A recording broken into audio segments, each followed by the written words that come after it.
This from Daniel by email. What on earth is going on at Sevilla? After a poor campaign last season, they seem to have gotten worse. Despite a new manager, how bad do you think things can get for them? Quite a bit worse, actually. I'm very not optimistic about Sevilla's season. This has been brewing for a while, really. The club has been mismanaged for a very long time. They used to be so good, of course, at buying young players, or developing players and selling them for a lot more money. They've lost the thread of that big time over the last couple of years. And I don't think it's all down to Victor Orta, the current sporting director. The club has been managed badly from higher up than that, and I think the end bit of the second spell of Monchi was not great either, and it's left them in a position where they're paying a lot of players that they don't want anymore, who they overpaid for in the first place, who they gave far too big contracts to, and the recruitment this summer has been far from inspiring as well. It feels as if they've picked up quite a few players that other teams didn't really want, and it doesn't look a great squad. And you sort of wonder how Saul, for example, who wanted to be the centrepiece of something, he would have been a great signing for Sevilla, like maybe 2 years ago. But now, what is he meant to do with this team? How is he meant to make them better? And I feel the same thing about the coach, Garcia Pimienta. Did a great job at Las Palmas. I think a really interesting, innovative coach. But Garcia Pimienta and Saul, off and on the pitch, do not have the tools to work with around them. So they've started this season poorly, as Daniel says. I think the content of the games hasn't been as bad as the results, and they could have got a few more points out of it.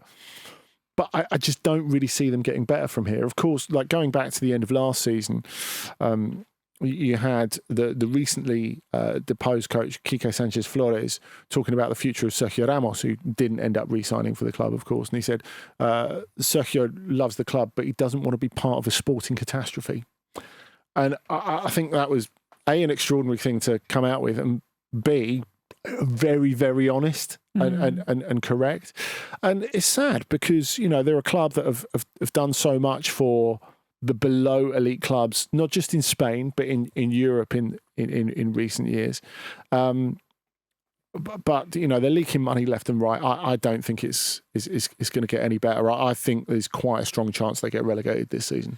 Nicky, you shouldn't be surprised that there's a Billy Gilmore question here. You've had quite a few of those, haven't you? But this question isn't just about Billy Gilmore, it's also about Scott McTominay, who is now a clubmate of his. From Ali on Instagram, with Scott McTominay and Billy Gilmore both having moved to Napoli, how often do you think they'll play together for Antonio Conte's side, and how successful do you think the partnership will be? There's a cynical part of me that wants to say, well, I feel like I've sat and watched Antonio Conte make demands in the transfer market, bring players in, and then decide he doesn't like his new toys that much after all, quite a few times in my journalistic career. So there's a part of me that goes, who knows, maybe not that much. But no, I certainly on paper, you'd think they're going to get their chance to play there. Scottish footballers are having a bit of a moment in Italian football, which is quite interesting to watch. But this Napoli midfield has obviously been going through and continuing to go through a bit of an overhaul. The whole team is going through a bit of an overhaul under Antonio Conte. I think the departure of Zielinski in particular has left a void for something in that midfield. And look, we don't know exactly what Antonio Conte wants this midfield to look like. What we do know is that Napoli conceded too many goals last season, and Antonio Conte is often a coach who's going to focus on that first, on fixing his defence first.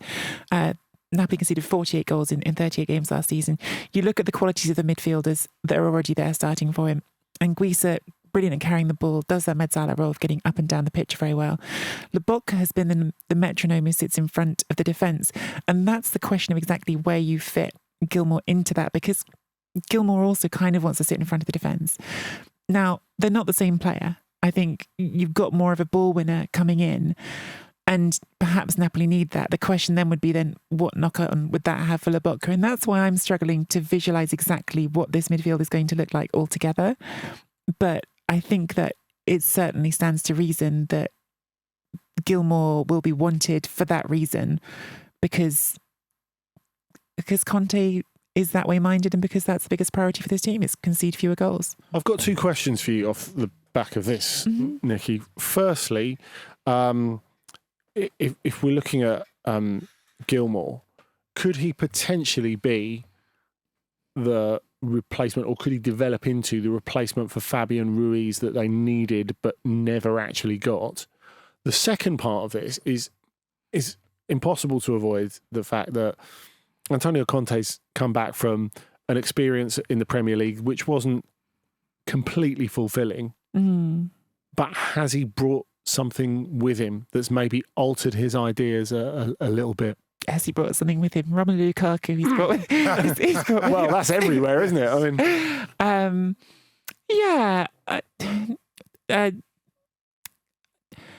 I think it's just too soon to make a firm comment on Antonio Conte. He has been there not very long. It has been, again, it's really easy to fall into tropes with people you're very familiar with covering, and Antonio Conte complaining about transfer business in the same way as Antonio Conte then getting what he wants and not using it. These are tropes from his career that I can fall into. So it's easy for me to say, well, it hasn't been the most positive start in terms of the noise he's making off the pitch, because the season has started with him complaining about the mercato being blocked up by Osimhen and not getting what he wants.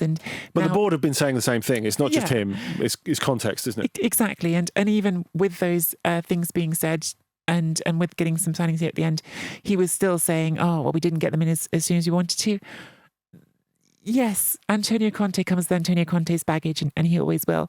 Having said that, after a bit of a disastrous week one, they've won a couple of games of football. So there's encouraging signs in there as well. And look, Lukaku arrived and he scored. And these things, some of these things, when we talk about the Antonio Conte tropes, are positive. I just don't know how to answer on Conte yet. I think that's an ask me again in a month, and we'll have a better picture of what he has and hasn't brought with him in terms of baggage. In terms of Gilmour, it's a really interesting question about whether he could fill that Fabian Ruiz spot in the midfield. It just depends what Conte wants his midfield to look like. And when we think about Conte teams, he's always, I think, what marks him as different to a lot of managers in 2024 is his systems are very structured and do have very fixed repetitive movements they call for from players, and there will be a structure that he's building. It's really easy for me to look at this Napoli team and go, okay, well, under Spalletti it was this is what the midfield looked like, this is where Zielinski would sit, and you'd have Lobotka sitting at the back of it, and you'd have Anguissa as the mezzala getting box to box, and okay, well, Zielinski or Ruiz might have been in a more advanced role in that sometimes, and is that where you're going to push in Billy Gilmour? I just don't know until we see it. I think that both Gilmour and McTominay give you options. I just don't know exactly what Conte sees those options as. And to be fair, and thank you, by the way, for the Italian lesson. We now know how to say blockade in Italian. Bloccato, it's the same word. Bloccato. But knowing Antonio Conte, the question should have been, who's he going to blame when it all goes wrong? Scott McTominay or Gilmour, Billy Gilmour? You never know. God, poor Scott McTominay. I mean, what if that's his role, is just being brought in to be a scapegoat because Conte saw how good he was as Man United scapegoat? There you go. He's mobile enough to make his way away from it, I think. He is. This is from Simon on X. With the Turkish Super League's transfer window still open, this is a really interesting one because the Turkish Super League still got another week for their transfer window to end. With that in mind, which Premier League players who didn't get the move that they wanted over the summer might get themselves a move to Turkey? Well, much like with comedy, submitting questions to Ask OTC is all about timing. And Simon's is absolutely perfect here because I think if you look at the potentials like of unwanted Premier League players or Premier League players who are stuck, this time last week, you'd be looking at all of them going, yep, too expensive, wages too big, etc., etc. But the Victor Osimhen thing that we were talking about at great length yesterday in the main OTC, of course, has completely changed the game. It kind of means that no one is off the table, really. It means that compromises really need to be made. If players don't want to go or can't go to Saudi Pro League, then Türkiye is the best option. Of course, the transfer window is open there till September 13th. So we could still really be talking about this in next week's Ask OTC, wouldn't we? I guess the one that straight off leaps out at me is Casemiro. He's the obvious one from the Premier League, because we are talking about a player who has been, one of the very best in his position in European football for a decade. For whatever reason, and I know a lot of it's been, or most of it's been piled on him, really, and he's not played well in the last season or so. I think that's pretty clear. But there will be people out there still interested in him. I don't think there's any doubt about that. Now, you have to ask how much the Premier League experience, not just for him and how it's affected him, but how it's affected the market out there for him. Because Manchester United are watched all over the world, and he has piled up poor performances for them. I don't think that's just down to him. I think the way that they've set up has left him exposed and left him in a position where he's consistently looked bad. But clearly, he is not Real Madrid of 3 years ago, Casemiro, and clearly they absolutely knew what they were doing when they sold him as well.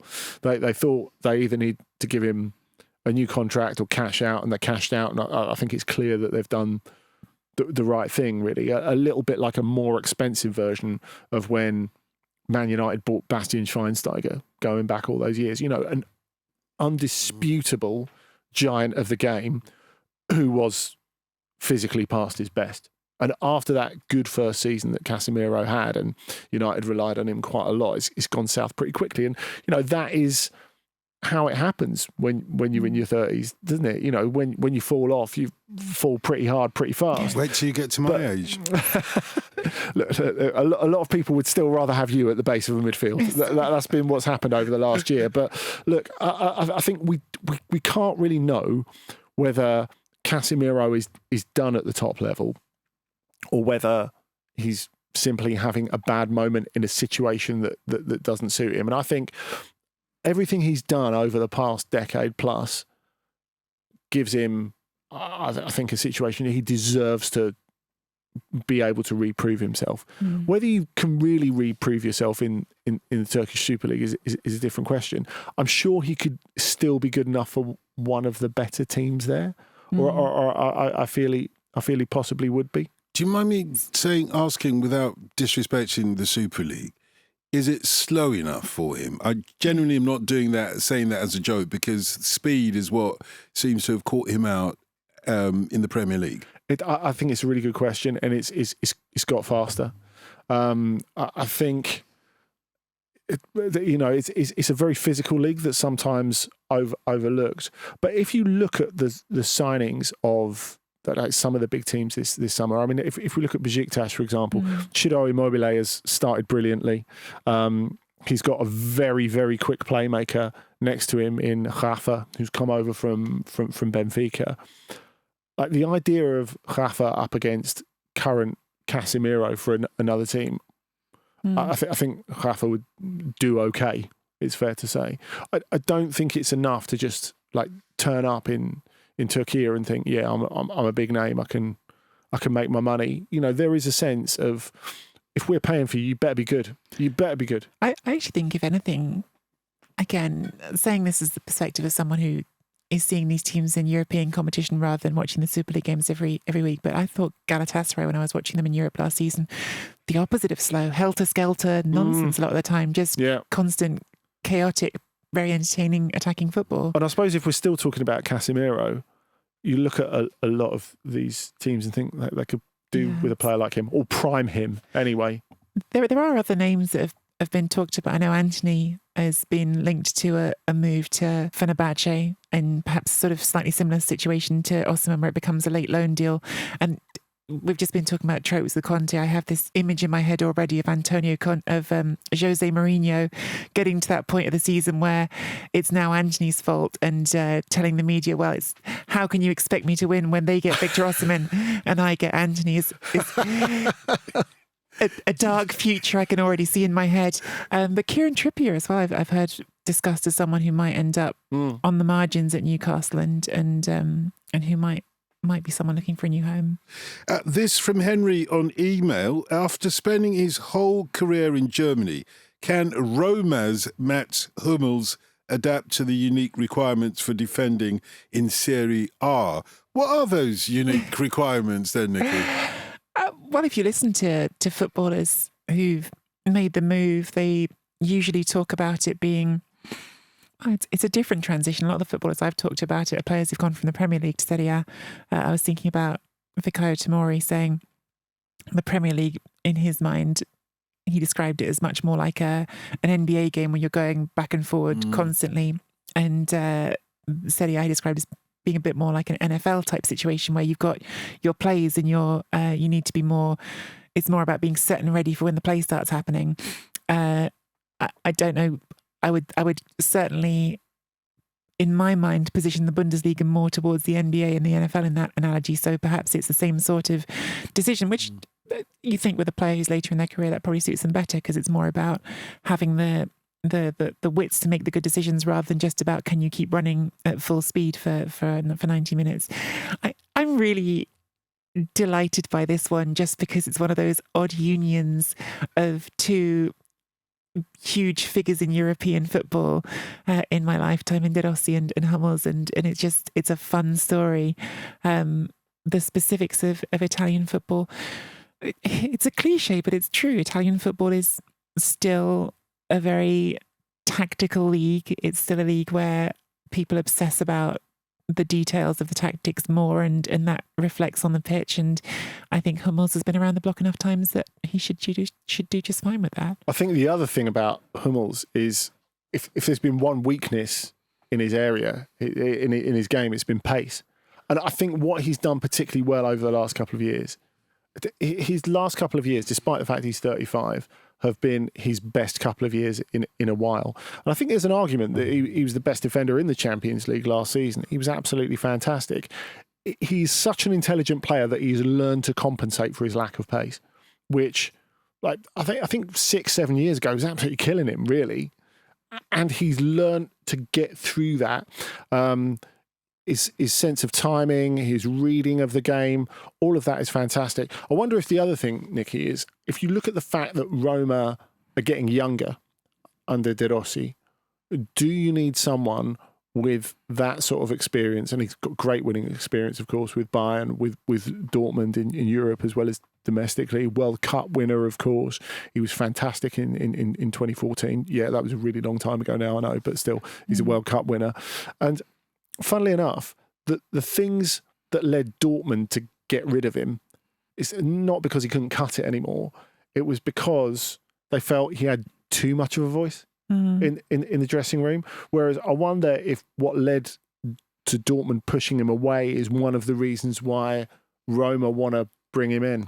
I think while I was just talking in slightly romantic terms about this idea of legends of the game coming together, I think there probably is something, for De Rossi at least, of an appeal to the idea of having someone who will see the game or will understand the game, probably rather than see it, in a way that's maybe a bit closer to him, not quite the same generation, but not so far apart in generations, and who have been places and done things that gives them a perspective. I think they will be able to speak to each other as long as the actual language barrier can be covered. On the same terms. Speak excellent English, don't they? So, yeah, true. Yeah. On the same terms, if that makes sense, I think they'll be able to speak the same football language to each other. And I think having a player on the pitch who speaks your football language will help. I think there's a danger in it too, because I think that every generation of ex-player manager runs the risk of becoming a dinosaur, and your ideas are no longer the ideas that matter on the pitch. But I do think there's some power in having an ally on the pitch who gets your perspective, I think. On me head, son. Yes. Just in case you can't speak any other footballing language. From Flo on Instagram, as a Lyon fan, I don't really know how to feel about us signing Wilfried Zaha. I know he was great in the Premier League, but it doesn't look like things worked out for him in Turkey. Do you think he could be a success at Lyon?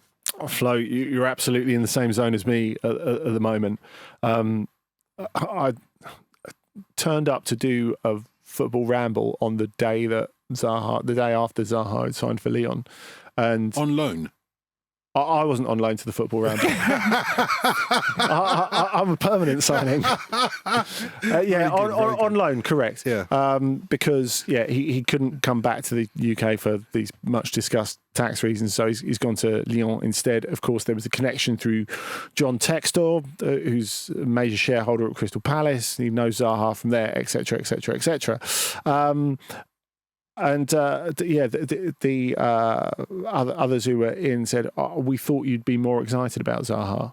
I was like, yeah, well, I saw him last year at Galatasaray. Now, look, I think there are extenuating circumstances. Like, I think what really didn't work for him is the fact that so much of last summer he was deciding what he was going to do. He made the move quite late in the window, didn't have a full pre-season.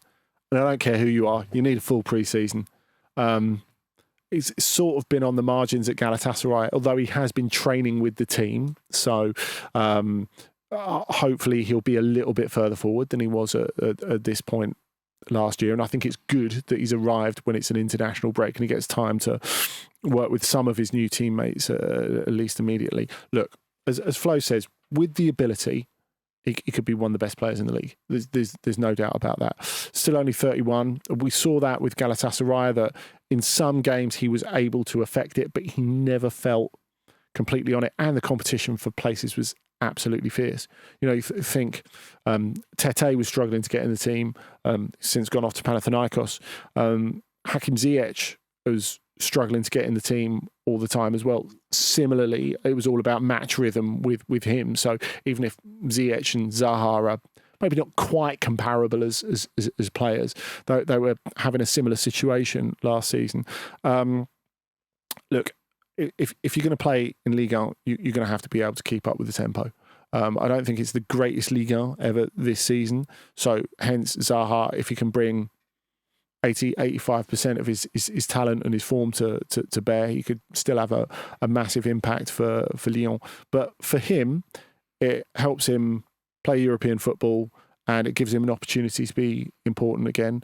And for them, it's kind of a freebie because they're not paying all of his wages. Just on that, sorry. I was just going to say, it feels like one of those moments where it's up to him what he wants to make of this. Is he someone who is just happily winding down his career, having a bit of a journey and seeing where he ends up and getting paid where he gets paid? I don't think he is. Or is it because he's 31? He's not done at all. In fact, players at 31, you've seen players who get reinvented and have whole brilliant chapters of their career. But it's kind of, to me, a question of his motivation and how he's going to approach it. I would agree with that. But I would say also to that, if it was about motivation, he took a pay cut to go to Galatasaray. You know, he was earning a lot of money at Crystal Palace. They offered him an extension, club legend, status not threatened in any way, although you could argue it was kind of Lise and Ez's team. And he went to Galatasaray instead of going to Saudi because he wanted to be in the Champions League, because he wanted to play for a big club in a big stadium that's packed out every week. Now, he's going to get to do that at Lyon as well. So it's just a case of, I reckon the coach is like getting on his case and making sure he's absolutely ready. Because, of course, you're right. This is a situation at Galatasaray or Lyon where it's totally different to Palace. At Palace, he's unconditionally loved. Whereas he's the main man at Palace, and I wonder, does he have to be the main man where he is now? Exactly, that's the question, because I don't think he can be. And at Lyon, it's different to a lot of clubs in that it's a club where traditionally the younger players have the power, and the younger players set the tempo of how you play, what's expected physically, technically, all of those things. But I think you can look at one hand on Alex Lacazette. Now, obviously, it's his home, but he's gone back and, he talked about how Victor Osimhen scored a lot of goals in a pretty bad Napoli team last season. Look at Lacazette's goal scoring record since he's been back at Lyon, playing in a not very good team for quite a lot of that period. I think he shows how, if you are ready to take that opportunity, you can really recreate yourself there. Well, that's about it from us. Thank you for listening to Ask OTC. If you'd like to ask a question, you can contact us at any time at Radio Dotun, at Andy Brassel, at Nicky Bandini, or at OTC Pod. And you can email us otc@footballramble.com.